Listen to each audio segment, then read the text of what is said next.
कौन है ये लोग? एक सेकंड। कहाँ से आते हैं? তুমি করোটা কি?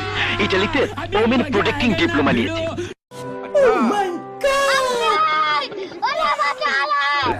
বন্ধু ভাই, সেটা মানে মেয়েরা তো দুর্বল, তাদেরকে কিভাবে সন্ত্রাসীদের হাত থেকে রক্ষা করা যায়। স্যার আপনি একটু বাইরে গিয়ে আবার ঢুকেন, আমরা আপনাকে দাঁড়ায় সম্মান করি।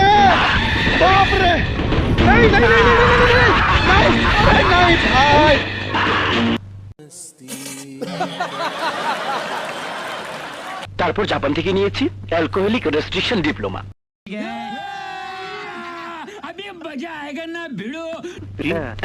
সেটা হলো মাদক আসক্তি থেকে কিভাবে যুব সমাজকে রক্ষা করা যায়।